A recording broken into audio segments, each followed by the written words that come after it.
Hey, are you suspicious? Why do you ask? You look suspicious. Why do you say? Today, we're going to be talking about suspicion and how it affects us personally in our Christian walk and others. But before we get into that, my name is Kathy Pollard. With me is your other host, Carla Moore, and we are looking up a podcast for Christian women. And our objective each week is just to gather and talk and hopefully encourage everybody who's joining us and listening in. We thank you for being here and hope that you'll find this uplifting and encouraging. If you ever have feedback for us, we welcome that. If you ever have topic ideas, we welcome that too. And we also invite you to join us to our Facebook page, Looking Up with Kathy and Carla, where we typically share little things that we talked about during the episode and have a great community of Christian women over there. So, Carla, I'm liking how our shirts look side by side. Yeah. We didn't even Looks call each good, other. doesn't it? We coordinate. We didn't. Yeah. We're How are you expert. doing? You just got back home. Yeah, we've been back a few days. We got back on Saturday, and this is Wednesday, so we are back in the Central Time Zone. And it was a good trip. We got to see lots of our favorite people and have budget meetings were not fun. Bible passages, because Brian is up there and he works with us now, and so we had to do a lot of financial planning and meetings. And I don't know what it is about that, but even just the sound of those words altogether gives me a stomach ache. Yuck. It's never fun, but it was necessary. So we did that, and John spoke in chapel, and we had lots of time with friends, and so it was good. We were glad to go, and always glad to be home too. Yeah. Was it gorgeous over there? It was. We went up the very last day before we went to catch our flight out. We went up to I don't remember the name of it, but it was up not Evergreen, one of those other little areas in that direction. I can't remember, but drove up about 8,000 feet and just walked around for about an hour, and it was a gorgeous trail. John had never been there before, but Brian knew where it was, and so we just kind of did a little bit of a hike, and I huffed and puffed my way around there, and man, you really realize how out of shape you get when you're at altitude and climbing hills and trying to talk at the same time. Just doesn't. It's like you realize, slap in the face. It's time to get yourself in shape again. Yeah. I can almost smell it though. There's nothing like it. I love that smell Yeah, and we were up at the top of realizing the mountains. we are rarely there in March. We go home when we were there back and forth. We would go home usually early to mid March. So late March for us is kind of a new springtime. It was really, really pretty. Enjoyed it. Mm-hmm. Nice. Yeah. Mm. Hey, I Um, want to say something okay. because I was gone last week and we didn't get all of our mail. So I got mail when I got home, and I got this thing called a Tiny Spark in the mail, Mhm. and it was so much fun. Whoever is Yay. not part of this Tiny Spark, kind of a little, it's not a pen pal club because we don't necessarily write you back, although you wouldn't object to it, I'm sure, if we wrote you back. I've gotten 2 letters back. It's pretty fun. Yeah. But I mean, this is it was just so much fun to unwrap it, and I loved the watercolor that you did. Thank you. I mean, Thank I'm you. hanging on to that, and for sure. And these little cards, one is a memory verse and one is a prayer prompt. What a great idea to have a prayer prompt like that. And then this beautiful Band-Aid and these For fun clumsy types. stickers. Yeah. Yeah. And a story from you that was so much fun to read. And I could just hear you talking while I was reading it. It's like I read it in your voice. And there's a hymn highlight and some jokes. And, it was a little bit of a dad joke, but it was funny. A meow chain. It was cute, yeah. And then this interview with Christy Huntsman, which I have saved that. I have not finished it yet. I haven't clicked on or done the QR code yet to read the full thing yet. But I was so excited to get home just because of that, because I knew it was waiting on me in the mailbox. So well done. That's lots of fun. Thanks. Thanks for So the shout out. I appreciate that. did we already link that in the group last week I or? think I did. Okay. Yeah, I think when I first mentioned it on here, I shared the link. So how many people do you have subscribed now? I think we're at about 207 right now. Pretty awesome. That's neat. Hmm. What a great Yeah. idea. That was very thinking outside the box and original and fun. Who doesn't like getting snail mail? Anyway, going to the mailbox and getting something fun, but to get something from a friend and little fun surprises in there. I know that was a lot of work, but I really enjoyed it. So thanks for doing Well, that. it's fun work though. It's fun, and I've had a lot of fun putting April's together. It's so exciting, and I'm really enjoying it. And I've seen it wasn't my idea originally because I've seen like mail clubs that have to. There's one called Letters from Afar Yeah. that features a unique place in the earth, and then I've seen one that is it's almost like a novel or something that you subscribe to, and every time your envelope shows up, you get another piece of the story. Hmm. So I'd seen the idea before, but I thought, how fun would it be to do one for Christian women with just like little fun things in there, and Yeah. I loved it. so I loved it. thank you. Lots of I'm fun. so glad. Yeah. Thanks. I appreciate that. So, well, we had quite the weekend here. Our oldest grandson ended up going to the ER and then being medevaced to Vanderbilt, which because he got a hold of something toxic, and so that was pretty scary. But he had follow-up labs today, and everything is good. They got it in time. They got to him in time, and we're grateful for that.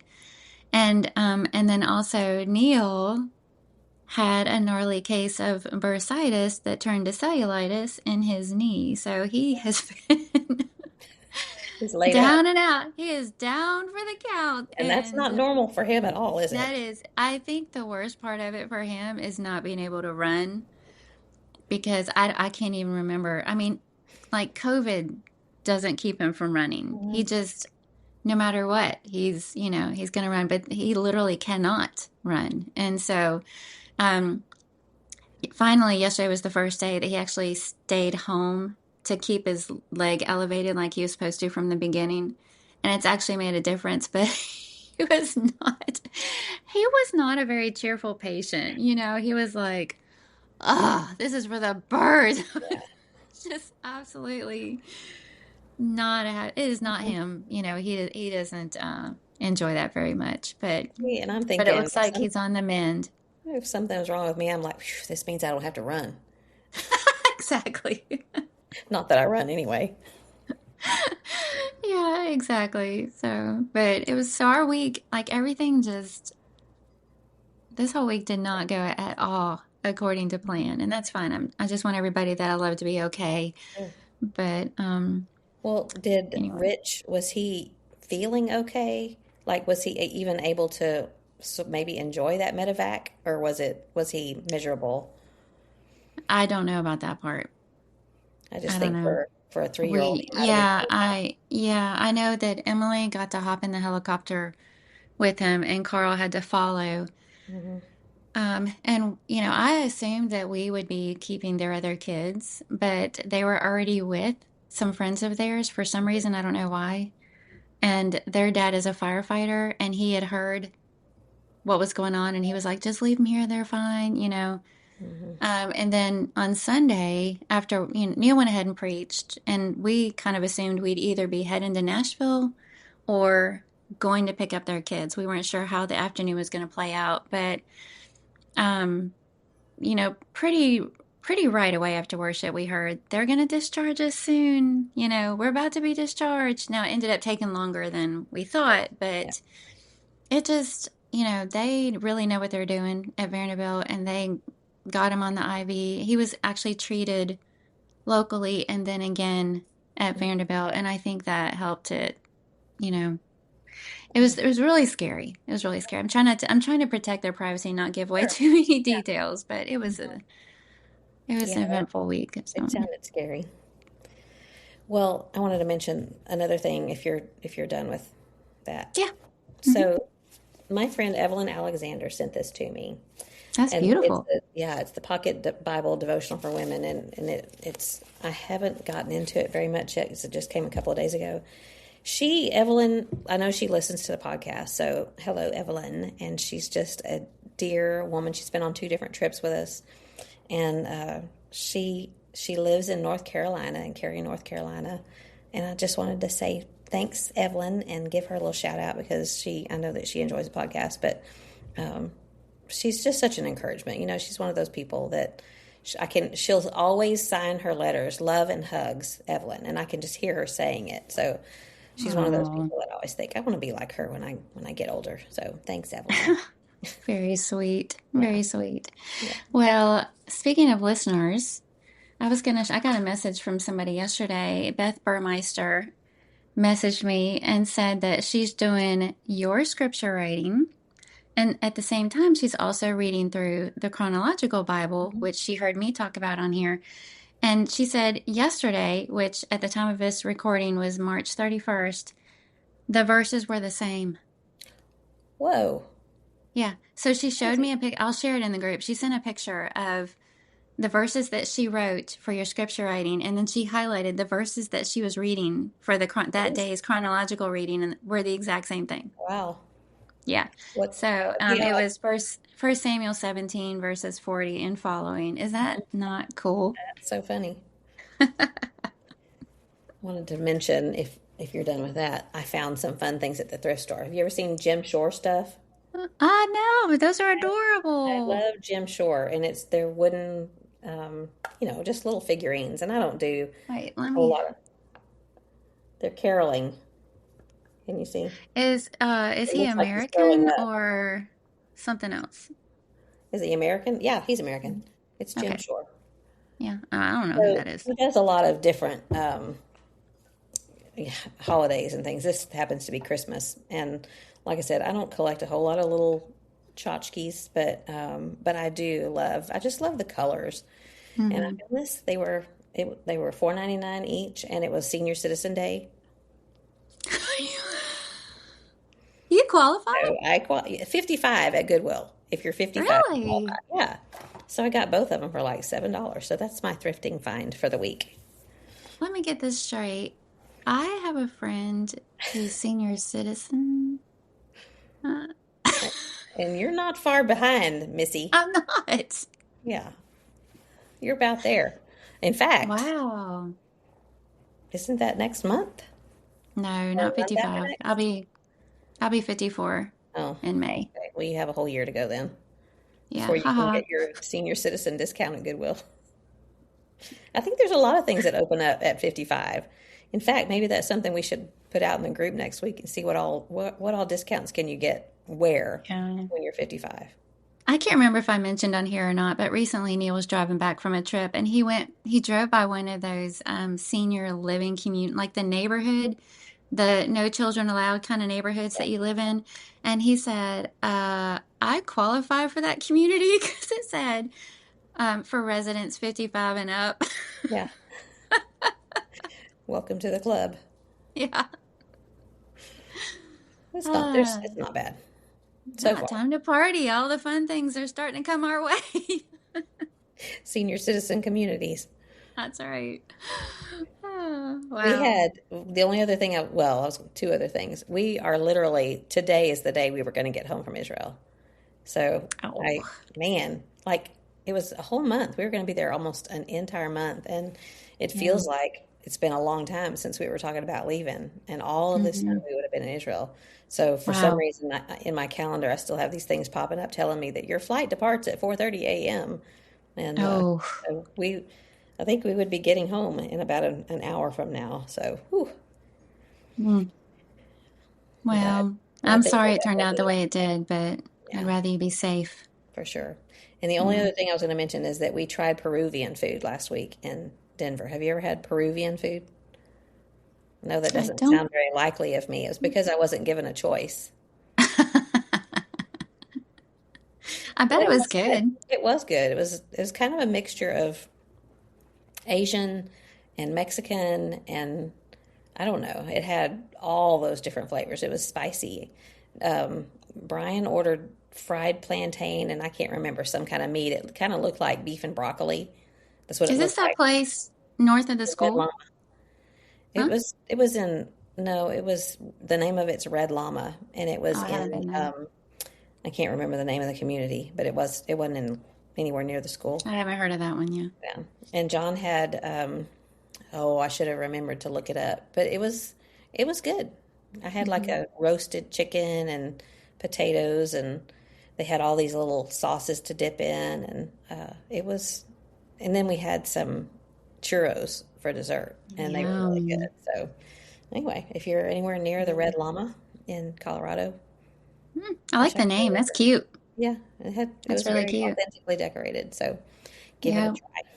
We started going to this little Cuban place north of the school right before we moved. That was good. Pretty spicy, isn't it? Not too bad. No, I think Mm-mm. of Cuban as being spicy. Maybe it's just their personalities.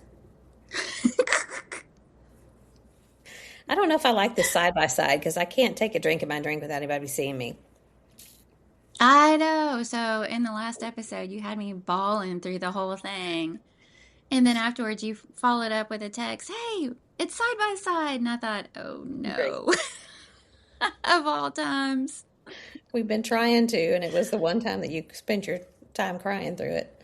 Yeah. That's You okay. know what, though? I think that episode really resonated with a lot of people. I've seen a lot of shares, a lot of comments, and I told Neil afterwards that everything that you said was just absolutely beautiful and powerful, and it was a really good episode. And it came straight out of the Word of God, so it has that has power, doesn't it? I needed Yeah, it.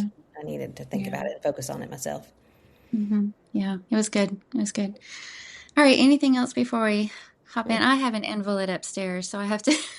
I told him I'd keep it tight. yeah. Okay. All right. Go for it. So we're talking about being suspicious today, and I noticed that you saw the same article that I did because my quote this morning came from that article, and you said I just read that, and I don't even remember what I was looking into, but ran across this article um, called "Assume the Best of Others: Resilient Love in an Age of Suspicion." It's by Greg Morse. I don't know anything about him, I don't, so I'm not. I don't know anything about him. Let me just say that. It was on the But Desiring God website, and they have a lot of good yes. stuff. Yeah. Yeah, and but the article itself was so good. I read the whole thing out loud to Neil and just really resonated with me and some of the things that I think that we can struggle with. And I thought it would be a great topic today. So I thought the first thing we would talk about is why are we so suspicious? And I'm just going to word it that way because I feel like probably most of us struggle with that in some way, whether it's with our own spouse or with other people. And I think a few reasons that came to mind to me is the first of all, we kind of live in an artificial world now. Mm. We're learning to be suspicious and to question everything. Is that real? Did they really say that? Is that really what they look like? Is that really their writing? Is that really their artwork? Is that, because it could be theirs. It could be AI. Who knows? We just live. And is it filtered out, or is that what they really look like? It's just Yeah. we're kind of making some assumptions now. This could be legit, or this could be fake, and you kind of have to approach things with a little bit of suspicion to find out before you take something at face value Mm-hmm. because of the way the direction things are going. And along those lines, it sort of starts feeling like nothing can be trusted. There's fake news, fake pictures, all that kind of stuff. So that's the first thing. And then I thought another reason we could be suspicious could be a personal heart problem, struggling with self righteousness or a very judgmental type approach to other people or that kind of attitude. We have an easy time seeing the flaws in others, almost as if that's what we're looking for. That's what we spend our time doing is looking for things that we can call out. Yeah. Um, and Matthew 7:1 conversation, the whole judge not that you be not judged is this idea of why are you so focused in on this little speck of somebody else's and not dealing with the big log in your own eye. So that's another reason. A third reason could be past hurts. Yeah. And we understand that, if you've been in a relationship and you've been disappointed or betrayed, and it changes you, and maybe you have a hard time letting that go, learning to trust, and so you approach even people that you love dearly with this measure of suspicion. So that could be a reason. And then the last reason I thought of was just exposure, because now more than ever we see more and more of what's going on in the world. So there's a lot of negative things to see out there that is coming in at us 24/7, and think about a generation ago that didn't have access to all of that and wasn't inundated with all of that. And I think it affects us. I think it affects our psyche and how we view the world and all those things that we're taking in. So just to start out with, why do we wrestle with this sometimes? I think it could be a variety of reasons. And some of them we can control and some of them we probably can't. But I do believe it can become a heart problem and a joy sapper, as we're going to learn here in a minute. And it's something that we probably need to pray about, look honestly at our own hearts, and then figure out how to address. And the first thing that he brought up in that article that I noticed is that he noticed that his wife, who used to be full of joy and spontaneous and quick wit and fun, started to slowly change, and he wanted to know why. And then he realized that he was making her that way because of his own cynicism and suspicion. And so, along with those reasons you were talking about, I'm thinking that it can be taught, whether intentionally or unintentionally. And I think in his part, what he was saying is that he didn't mean for it to affect her that way or anyone else. But I think that we can easily be influenced by others to be suspicious, or even taught to be that way. Maybe our parents are, tend to be more suspicious or cynical or whatever word you want to use there. And so they teach their kids to look out for number one, or to make sure you're not getting taken. And, I think that we are easily taught and maybe don't even realize that we're being taught that we should be suspicious, or we should suspect that, or think that someone's out to get us, or to take us for all we're worth, or whatever word you want to use there. So I just think also that we need to be careful that we're not influenced that way, and that we're not the ones doing the influencing to be so suspicious. Yeah, and I'm glad you brought that up because I was going to mention that too. He started out the article with that example of noticing the change in his wife, and then it finally dawned on him that he was the cause of it. Mm-hmm. And he said that cynicism and suspicion crawl into our minds and make us traitors to ourselves, dangers to our families, and toxins to our churches. Our suspicions can make us strike at those dearest to us. They contain a self-fulfilling prophecy. The more we suspect, the more reasons we find to suspect. The more we distrust, the more reasons we find to distrust, and every creak of the floor becomes a burglar. Yep. Yeah. Yeah, okay, so when you think about if you call somebody out as being suspicious, or if you mention somebody's name, so-and-so is such a suspicious person, I don't know about you, but I picture a face. When I think of somebody having, I'm not saying a specific person, but yeah, that face. When I think of somebody that they're just so suspicious, or they have a suspicious nature, you can almost picture that, kind of snarl, squinty-eyed, like cut your eyes off to the side, and it is just not an attractive face. It is not a pleasant face. And even if in our suspicion we veil it and we keep it on the inside, if our facial features can become distorted in an unattractive way, imagine what happens to our own heart when we allow it to sink into our heart, and what it looks like to God. And so it's not a beautiful thing. It's not a pleasant thing. And what I loved about this article is he keeps contrasting that with this spirit of the world versus this Christ-like spirit. It's the spirit of the world that is suspicious. It's the Christ-like spirit that gives the benefit of the doubt. And he keeps drawing this beautiful contrast that makes you see, I've been there and I have felt that way and I've thought that way, but that is not Christ-like at all, nor is it attractive. Exactly. So it's very well written. And a couple of the areas that it really becomes a problem, first of all, is in our homes. Now, this could be any relationship in the home. I'm just going to talk about the marriage one because I think that's the easiest one. But, for those listening in, depending on your circumstances, you may not be married, but this can be a poison, a toxin in your own home that's a danger to you and other people that are exposed to it. But imagine it not building up your marriage, not promoting closeness or strengthening togetherness, but instead something that pulls you apart and taints what God has in mind for the relationship. And again, it could be that something has happened. There's been some hidden thing came to light, some kind of betrayal or some kind of sin or some kind of hurt. Everybody's got stuff in their marriages.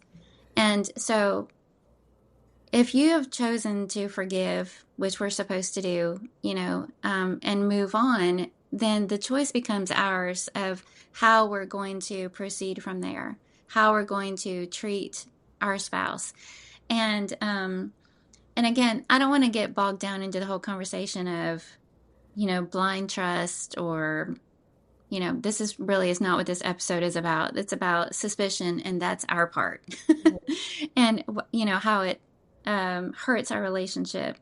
But when we have a suspicious nature with our spouse, that means we're treating them as if they're guilty until proven innocent. And that's going to come across in our body language, in our words. It's when we allow ourselves to get worked up into being mad over nothing. Have you ever been perfectly fine? And then one little thought planted itself into your head about your husband. I know you haven't, Carla. No, never. I know you haven't. But one little thought, he's probably, and, he's not even home. But because that thought planted itself in your mind and you fed it, and then by the time he gets home, you are so mad and so worked up and so determined that you are right and he's wrong, and he's clueless. And he has no idea what he's fixing to walk into. Yeah, but you have decided he's guilty. And one of the ways the author words it in that article is that we end up treating those perceived sins as severely as we do obvious sin. A suspicious nature is going to treat it just what they think that you might be guilty. They're making some assumptions, and so then they act as if you are, and treat it just as severely. It causes problems in our church families. If you're one who questions the motivation of your church leaders, why are they doing what they're doing, or what you think they should or shouldn't be doing, or other people, your brothers and sisters in Christ, perceived slights from others, whether it's via text, which, man, because you can't hear tone or see body language, all that's been removed, how hard it is and how easy it is to make some assumptions that can be way off base. Suspicion of our fellow brothers and sisters out in the world, not just our church families now, but out there, mostly because of what we see online. Did you see what they wrote? Did you see what he preached? Did you see what they said? Did you see? And all of a sudden, here's the line in the sand, and I'm labeling you. And, I think it just feeds this divisiveness and suspicious nature, and that is not what we're supposed to be about. We're supposed to love instead. So, unless you have something you want to say about what I just said. Well, it made me think of one particular time, and I think I even told you about it, when I was on my way home from somewhere. And it'd been a long day. I don't remember what I'd been doing, but I was on my way home, and I was thinking, what are we going to have for dinner? And, I wonder if John's even thought about what we're going to have for dinner. And why am I always the one that has to think of what's for dinner? Why can't he come up with something that's for dinner?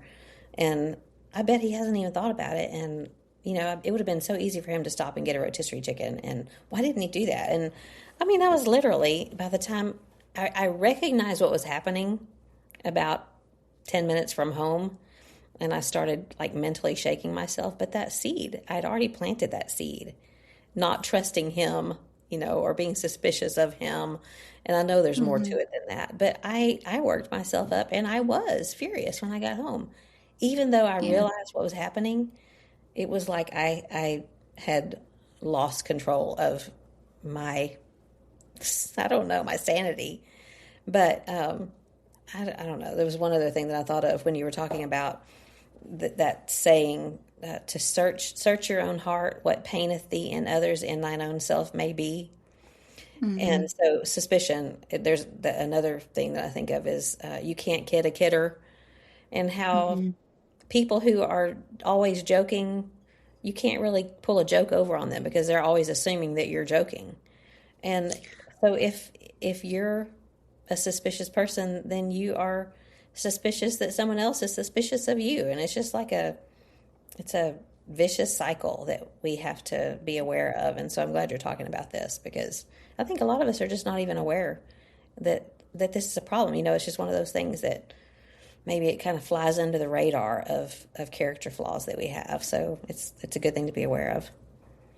Well, it reminds me of the exact opposite of rose-colored glasses. So Mm-hmm. whatever colored glasses those would be, that's what the suspicion, instead of viewing everything from a positive angle or giving people the benefit of the doubt, it's just already going in there with that assumption that you're up to something and it's not good. And, you've seen in relationships, it's usually presented via jealousy, because I've got a problem with jealousy, then I'm suspicious and you are, doing this or that or letting this person do this or, and it's just a poison. And even the Bible says concerning jealousy, who can stand against it? Mm-hmm. It is that deadly and it taints everything. And I think suspicion does the same thing. And is it, I already mentioned the self righteousness, but could it be in some sense self protectiveness? If I get out ahead of it, then I can't be hurt. Maybe that's at the root of it if we're talking about a close relationship with somebody. Is it a need to feel more righteous or better than somebody by calling out perceived problems of other people that you might see online? I don't know. Whatever the root of it is, it's a weed and it needs to be pulled, Mm-hmm. and can create so much damage, not just for the people around us, but our own personal peace and joy. And and how we feel about ourselves affects how we treat other people. And I think that if somebody is viewing everybody else through the lens of suspicion, there's something going on in their own life, that needs to be dealt with. Mm-hmm. All right, so how do we love instead? First of all, just assume the best. That should be the default position. Assume the best, even with somebody who's given you reason to be suspicious. Right. And I think that goes back to Jesus' teaching on forgiveness. And Peter says, what if my brother comes and sins against me 7 times in a day? How many times do I have to forgive him? And Jesus's answer shows you're not keeping track. Yeah. You're keeping a heart of grace and forgiveness. And I think it's the same thing. The practicing of the golden rule, when Jesus says in Matthew 7:12, treat others the way you want to be treated. So many times I skip over the first 2 words of that verse, which is in everything. Mm. It says, in everything, treat others the way you want others to treat you. But that's not convenient for me sometimes, but I need to assume the best. If we have a hard time with that, I've allowed myself to develop this cynical personality or nature or whatever it is, and I have a hard time assuming the best. I think one thing that can help is start talking about people as if you're assuming the best in them. Let your speech sound like you're giving everybody the benefit of the doubt. Even if you're not feeling it, talk about other people in the very best way. I love how they do this, or they must think this, or, and put a positive spin on it. Yeah. Because I think saying the words makes it easier for us to start thinking that way. And we're also training ourselves to look at other people that way instead of through that suspicious lens. And want what's best for others.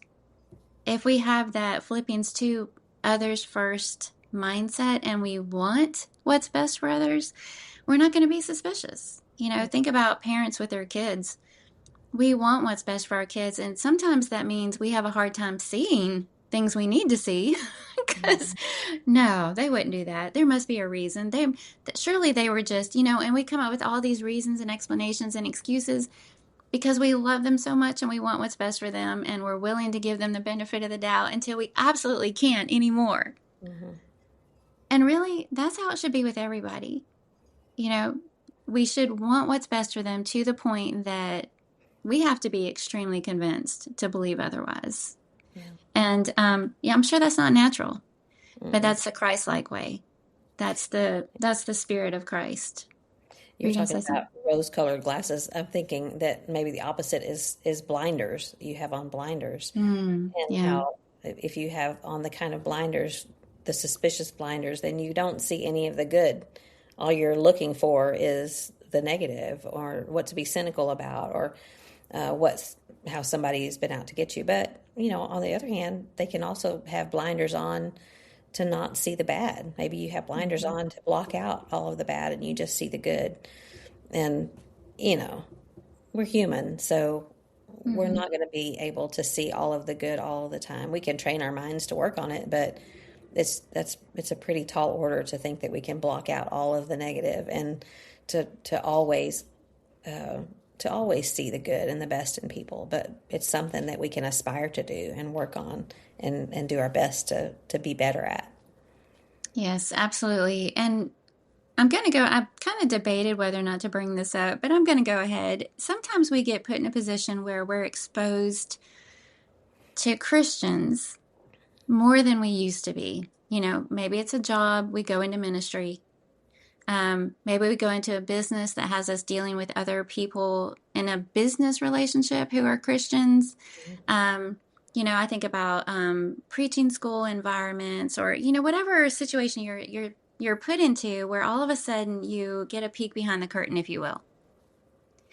And and I have seen on more than one occasion someone come out of a situation like that bitter and cynical because they were disillusioned, they were disappointed. This never should have happened with fellow Christians, and this person didn't pay their bills, this person gossips, they saw things that so disappointed them, and or they were hurt by other people in ministry, and then it taints how they view fellow Christians. And I understand, and I'm not trying to disregard any hurt or disappointment or letdown. That does happen, and it does hurt. There's no denying it. Jesus talks about that. It's gonna happen. How many of the letters talk about our relationship with fellow Christians and learning to forgive and learning to put up with? There, Because we're humans and we're gonna disappoint each other. But man, so many times you hear about people who make statements like, I had better friends when I was in the secular world than I did, in ministry. And it's sad. And I think that that's Satan getting into the heart and making you say something that absolutely is not true. That it hurt more when things like that happen because you don't expect it from Christians. But we're still people. We're going to make mistakes. We're going to let people down. We're going to hurt people. People are going to say things against you, and we have to be careful that we protect our heart against any kind of worldly spirit to then come in and have this cynical mindset toward God's people. mm-hmm. I think other people can see that, sense that, they hear your speech, they hear your words, and you're just repelling people from Christ when you allow that bitterness and suspicion against Christian people in general to take over. Does that make sense? I think I worded that very clumsily. Well, it's easy to get disillusioned, but Yeah. we're pretty hypocritical if we are disillusioned by people who are human, because we are human and we're doing the same thing to others, whether we realize it or not. So, um, Yes.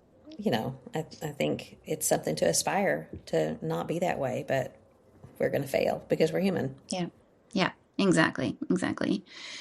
Um, so love like Jesus. Think about how many times, if anybody could have become cynical and disillusioned, he came to save and serve. Mm-hmm. And look what he put up with, betrayal, disappointments, people misunderstanding him, even the ones closest to him, all the things that he experienced. And he still loved sacrificially and forgave completely. Um, Another way to love instead is to quit viewing the world through your phone. We had won't spend a lot of time on that because we had a recent episode on, step away from the phone a little bit. But sometimes I think our perception is skewed just because most of it comes from what we see on our phones. This is my view of the world. This is my view of the church. This is my view of fellow Christians, the things that I'm seeing here, things people have posted or written. And so I'm formulating my own mindset toward people in general or the church because of what I'm seeing on my phone. And I say, step away from the phone and go out and be with real people. Yeah. Go outside. The trees and things that you're seeing are real. They're not AI. Go to your own church family. The people that you're seeing there are real. When people make blanket statements like, well, the church's problem is this, I always want to go, really? Because, have you been able to visit all of them? Yeah. I mean, It's pretty incredible that you know all of that and about all spend those people. spend enough quality time to figure that out. But or do you just know it from your own congregation and maybe what you've seen on your phone? Just if you start feeling this cynical attitude toward people in general, step away from your phone and look people in the face around you and invest in there. Get your view of God's people there and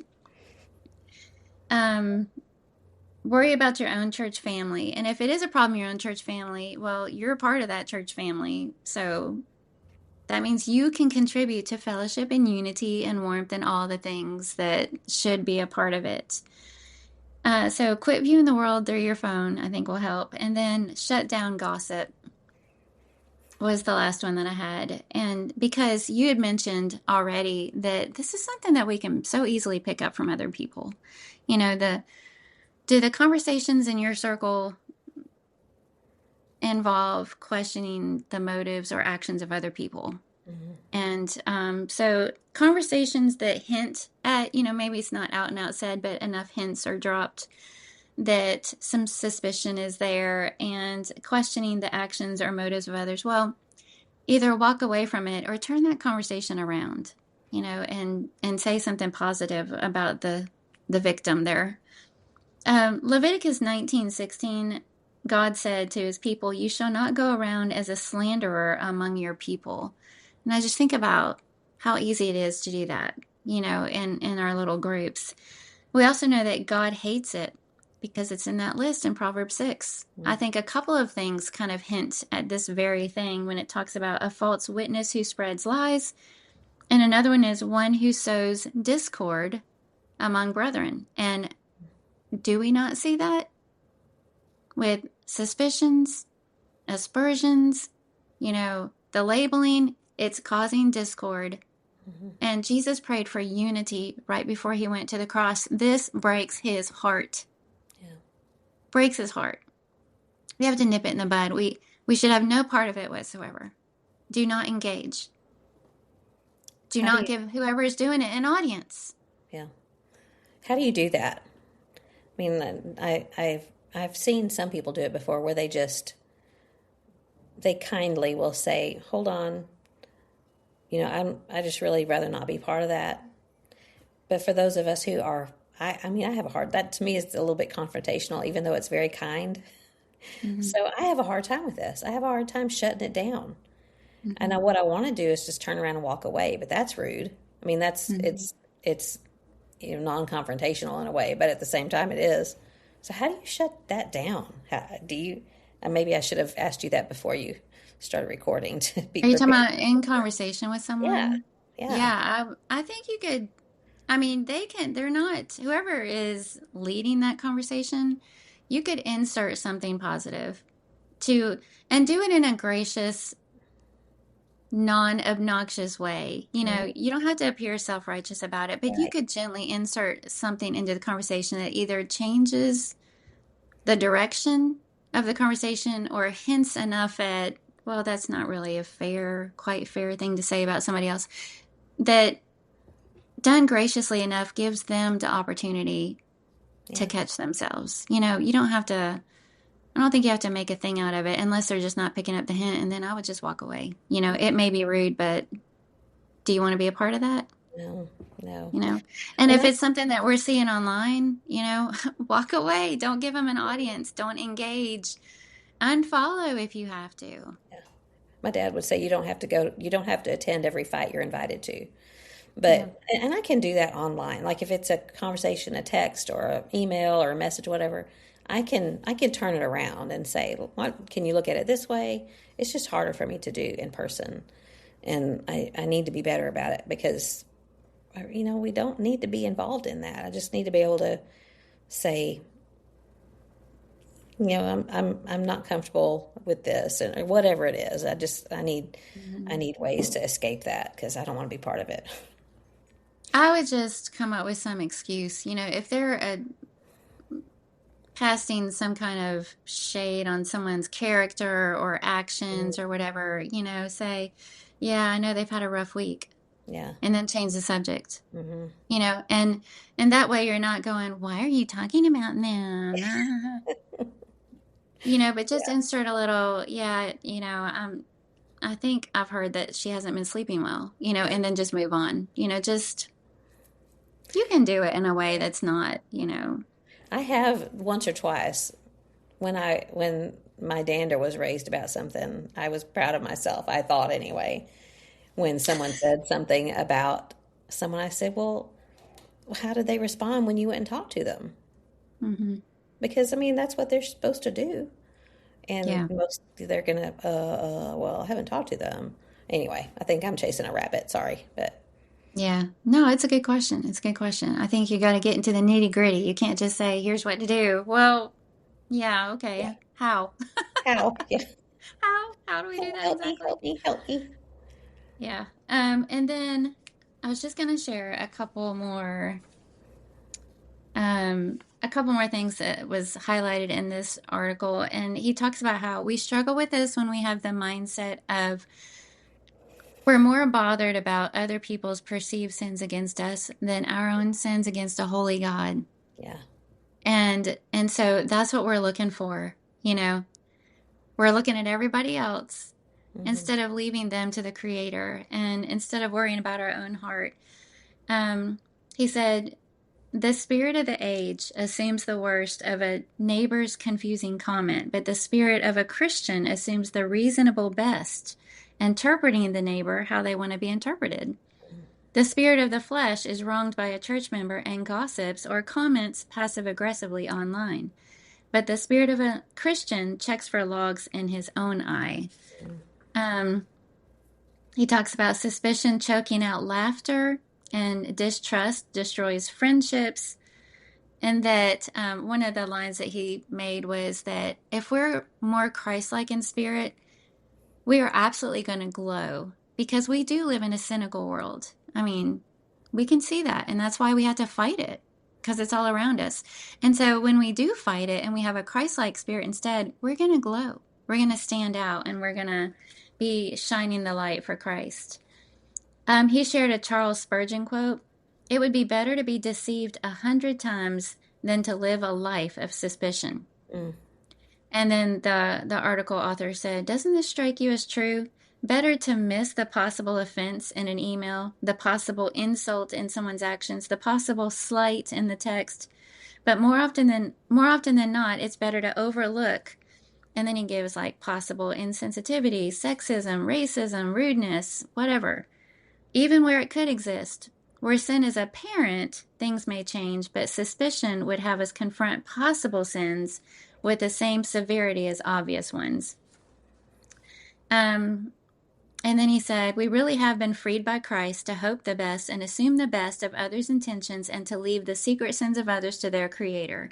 This is a love that covers a multitude of sins. This is that glory of a godly person who passes over affronts. And then he shared Proverbs 19:11, good sense makes one slow to anger, and it is his glory to overlook an offense. And then the last thing I'll share, he said, "How am I treated? How am I being understood? How am I being seen and known? That's not the business of a Christian life. How people speak about us behind our backs, whether or not they like us, it's too groveling a thing to consume the born again life." That's Isn't pretty that good. good? I have to think about Yeah. that. Yeah, I highlighted all that. Mhm. To let it marinate. One thing Yeah. that I wrote down was that trust and love and grace and forbearance, all those things happen slowly. And Yes. it really shouldn't, but it just does because it's anti or unhuman and it's just not Yeah. like us as humans. But it Hmm. will happen. It will increase with intent and desire. And when we recognize that we want to be that way, but on the other hand, suspicion and distrust, that's like, instant. If we don't train our hearts and minds, then that's our instant reaction is to be Hmm. distrustful, sarcastic, or suspicious, and all of those negative, icky things that we don't want to be. So we have to be intentional. We always come back to that word, intentional. We do. And I think that's a good way to put it. We have to train ourselves because I don't think we wake up and say, "Today I'm going to be suspicious." We probably don't catch it in ourselves. We can see it in other people, and we just don't. It's not like we want to be suspicious. That's not fun, Yeah.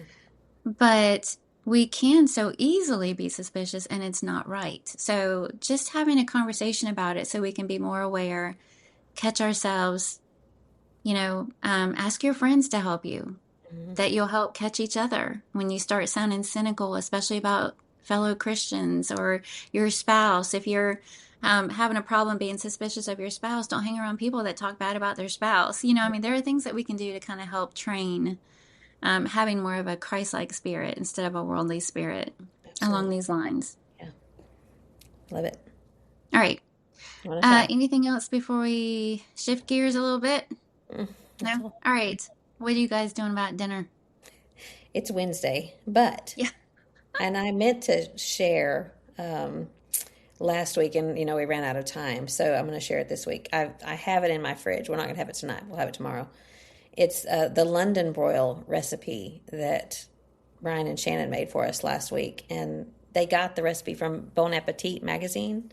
Mm-hmm. So it's London broil. It's that cut of meat, the London broil, and then you marinate it with garlic, olive oil, balsamic vinegar, and I love anything with balsamic vinegar. Me too. Soy sauce, Worcestershire sauce, freshly ground black pepper. It has baking soda in the marinade, which I've never seen that before. Interesting. Yeah, and it gives a reason in the recipe. I'll link the recipe next week, but it has something to do with proteins and all that kind of stuff. And so you marinate it, and you also put some butter in it too. And it's a Butter makes very everything quick. better. Yeah. So you sear it on your cast iron skillet on your stovetop, and then finish it off in the oven. And it was really really good. I mean, I love flank steak that's been marinated and fajitas that have been Mm. marinated. I always like marinated meat, and I think probably lime might be good in that too. Oh, So yeah. Yeah. lime is always good. But that, and then I also have a recipe for, this is kind of weird, and I'm surprised that I like it, but an English pea salad. It's Pioneer Woman's English pea salad, and it's Huh. got bacon in it. It's peas and bacon, and I'm sure it has mayonnaise, and I probably will substitute Greek yogurt. But anyway, that's going to be on the menu for tomorrow night. Yum. That sounds good. We are having leftovers today. I made a beef and potato soup a couple of days ago. So Neil and I are just going to have those leftovers tonight. But I did try a new bread recipe that is you know how Irish soda bread isn't a yeast bread and the only leavening agent is baking soda? Mhm. So it's similar to that, except it's baked in a loaf and not a round like Irish soda bread. And it's called a heritage loaf. And it has any kind of whole grain. So I used freshly milled spelt, but any kind of whole grain. But then it also has wheat germ. It has steel oats, whole grain wheat germ, steel oats, ground flaxseed, a little bit of all purpose flour, and then you mix that up with baking soda and then some buttermilk. Hmm. And then you put it in a loaf pan and you create like a little shallow well down the center of it. And then you sprinkle the top of it with sesame seeds and pumpkin seeds. Yum. And then you bake it. And I was so surprised because I fixed it and I was explaining to Neil and I was like, this isn't a yeast bread, it's more like a quick bread and it's probably going to taste really healthy. In other words, not very good. Yeah, I was kind of expecting it to taste kind of like cardboard, really, Hmm. but I loved the recipe has all the reasons why all of these ingredients are so very good for you. And but it was good. And it almost there's nothing sweet in it whatsoever, but it kind of something in there is kind of giving it a natural sweetness. So it's like feel good bread all the way. It tasted good and it's good for you. So I'll share the recipe for all you healthy food types. How long did it take? Takes an hour to bake it. Actually, it takes longer than that because you cook it at one temperature for 10 minutes and then you lower the temperature and you bake it for another hour. Okay. Hmm. Sounds good But to me. compared to the yeast bread world or sourdough world, that's really fast to get Yeah. a healthy loaf of bread on the table. Mhm. Yeah, it's not as fast as a cornbread or a something like No. that, but Yeah, still no. quicker than a lot of them. Sounds good. Mm-hmm, I'll mm-hmm. try it. Yeah. Do you have something good for us? I do. And I've had it for months and did not use it until just this week. So on my floor here in my office, there's a stain. There was a stain. And I don't know what it was because this office used to be the game room for the boys, and there was always teenagers in here with spaghetti, and that's never a good mix. So it bugged me because I couldn't cover up the stain with any furniture. It was just kind of in the middle of the Mm-hmm. floor. So I was just going to get after it with some elbow grease. And so I looked up how to get rid of an old stain. So it was a little bit of hydrogen peroxide and uh, dish soap. But I was going to like scrub it with a sponge, the hard side of the sponge. And then it dawned on me that I bought one of these things for each of my daughters-in-law, and I think they came in 2 packs. So I had 4, so I kept one. Thought I'm gonna get that thing out and use it. So it's called a Hodo wand cordless spin scrubber, and it's it's this little thing here, and it spins different speeds. Now I got to turn it off, but it's stiff. So Mm-hmm. and it worked. I got the stain out, the old stain. So, and then I didn't really have to scrub. I Wow. just pushed it down, and it comes with that, and um, just has some. This is more like a little spongy, scrubby thing, like the backside of a Mm-hmm. sponge. Anyway, I think you can. I got this at Costco, I think, but I'm sure you can get it on Amazon or somewhere like that. But man, it was something that I think you could scrub your bathtub with if you need to scrub your bathtub, or just like my little carpet floor stain. It came out. So a Hodo wand. Hodo. Somebody bring me the Hodo. Yeah, Hodo wand, a cordless spin scrubber, cleaning master It for look every nook and cranny. Yeah, it looks like a nook and cranny because it's small enough. It looks like it would get around your bathroom sink faucets and It's mhm. showing the grout on your shower. Oh I yeah. never really do scrub the grout. I probably should, but Mhm. anyway, that's my Mhm. something good for you. Okay, so mine is a movie that we just watched that was really good. Disclaimer, it is not a Christian movie. Mhm. So I just heard my husband sigh upstairs. I think he wanted me to hear that. He's like, Remind me to wrap tell you it up. something later. Okay, wrap it up. Literally, I just heard him go. We haven't even been going for an hour. He ought to be used to this. Okay, so anyway, so it's the new Kevin James movie. Have you seen it Yeah, advertised? Solo Solomio. Mio. We Yes. rented it the other night, and it is so cute. If there is language in it, I didn't pick up on it. I'm not saying there isn't. Yeah. I I just don't missed it. And there is a scene where after, something sad happens to him, somebody says, we need to go out for a drink. And he says, I don't drink. And he ends up drinking anyway. And of course does something dumb and foolish. But it was so cute. It was really, really good. So that's my something good for you. If you're a movie person, check out Solo Mio. if you belong to the Angel app or whatever, you can watch it for free. You don't have to rent it, but you have to belong to it, so you have to pay. I mean, you're paying for it one way or another. But we Yeah. joined, got a membership to Angel, So Yeah, we looked into that, but we ended up just renting it. yeah, So, yeah, yeah. I All like it. right. Good conversation. And not necessarily an easy one, but a necessary one. And Carla, until next time. Keep looking up. All right. Love you, friend. Love you too. Bye. Bye.